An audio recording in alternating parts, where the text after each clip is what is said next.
This is chapter 13 from the book Out of Many Waters.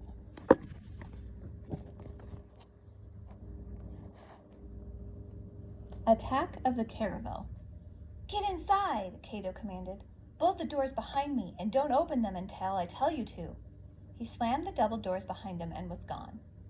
Isabel slid the bolts into place and stared at the heavy oak door, studded with rusty bolts and cracked leather hinges.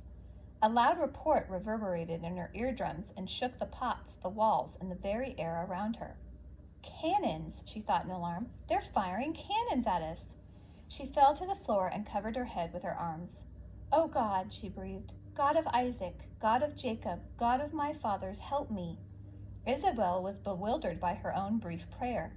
Her sister Maria had whispered it often, seeming to gain strength by remembering her faith's beginnings. "The friars made me recite so many prayers," Isabel thought, "but I only prayed with my mouth." Perhaps it was only her fear, but this time she felt a stirring in her heart. There was a loud pounding on the door, and Isabel jumped to her feet. "Izzy!" came Cato's urgent voice. "Open up!" Isabel unbolted the doors, and the cook rushed in, his head and shoulders bent forward and a bundle of clothes clutched in his hands. "There's breeches, shirt, vest, stockings, boots, and even a hat," he exulted. "You'll look exactly like a cabin boy. Take off your things and put these on, quickly!" Isabel's fingers fumbled at the apron tied about her waist until the knot was undone and the white linen fell to the floor in a soft heap.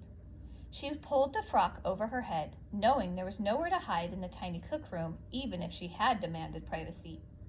Cato gathered the brown, shapeless garment into a ball and stuffed it into the fire, pushing at the reluctant folds with a long poker.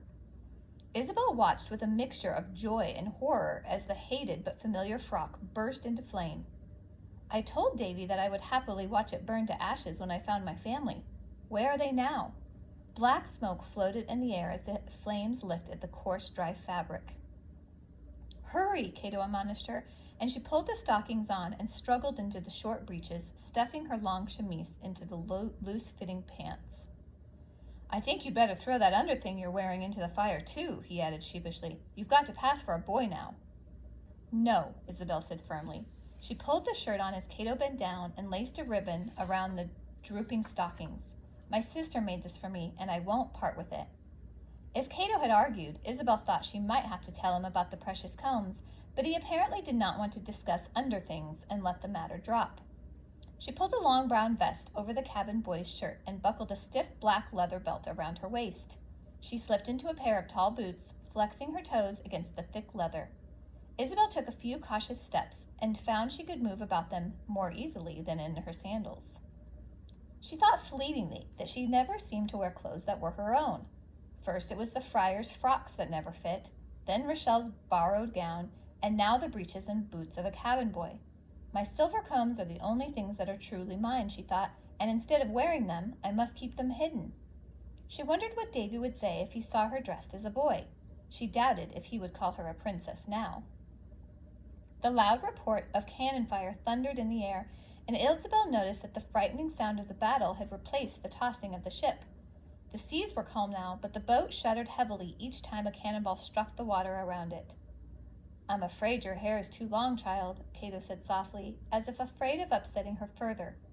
Isabel turned to the cook and saw that he gripped a long kitchen knife in his hand. "It is past your shoulders, and it is sure to call attention to you." "I can tuck it into the collar of my shirt," Isabel protested above the sound of shouts and cannon fire, "or push it under the hat. Look," she offered, twisting her hair into one long hank and resting it on top of her head. "No, Izzy, it won't do. It's got to be cut. Get down in front of the chopping block. I won't cut an inch more than I have to, and it will grow back in no time. Why, it's just like trimming your fingernails." Reluctantly, Isabel knelt down and felt Cato pull her hair back in his large fist. Before she could change her mind, the dull thwack of the knife hit the wooden block. Cato looked defeated. His familiar smile was gone, and a forlorn, apologetic look replaced it. "It's just hair, after all," Isabel managed to say, her voice quavering. She reached up and felt the blunt strands that pricked against her neck. Her head felt light, as if a weight had been lifted from it. Cato deposited the fistful of silky black hair into the fire, where it singed and burned, leaving behind an acrid smell. The two of them stared after it. "Things do not look good for us," Cato said, shaking his head. "The other ship took us by surprise. Our sails are already in shreds, and the fight has only begun. The captain can't risk a direct hit to the hull. To be truthful, Isabel, the Valk can't hold out much longer, and you will be safest disguised as you are now. I think our attackers will let the crew and most of the passengers go. I must caution you about something, though." He put his hands on her shoulders and spoke slowly and earnestly. "You will not be able to talk to your friends, and you must hope they will say nothing to you. It will go hardest with the Jews." Somehow Isabel had always sensed the vulnerability of the small group of Jewish passengers, but she had not expected that she would be forced to shun them if she chose to remain with Cato. "Maybe they'll leave the passengers," Isabel suggested. "Maybe they'll just take money and leave us alone." Cato shook his head emphatically. "Privateers aren't the same as pirates," he said. "For every Jew they turn over to the Inquisition, a handsome bounty is paid. If they also confiscate goods and valuables, the Queen will simply wink her eye. It's the Jews they want, don't you see?" What was most clear to Isabel now was that her failure to tell Asser and Maria about the plot she had overheard was responsible for the danger they were now in. "I've got to get to them," she shouted. "I've got to explain. It's all my fault. I should have warned them. I knew and I didn't tell anyone." "There's nothing they could have done, child. Even if you had told the captain, I doubt he would have believed you. He had charted our course along with the other ships. If he had noticed any change, he would have blamed it on the storm. Even I didn't believe it was true." Cato's words did not relieve the guilt Isabel felt. She thought of the times she had almost told Maria, but had been afraid to trust her. Then she remembered last night when she planned to tell her, but had not trusted her memory. She knew now that if she had confided in Maria, the captain would have been alerted. Perhaps he could have been convinced. The Jewish families had offered friendship and assistance and had asked nothing in return. She touched her cheek where Maria had kissed her goodnight. Because of her lack of faith, Isabel had betrayed them. She looked at Cato with resignation.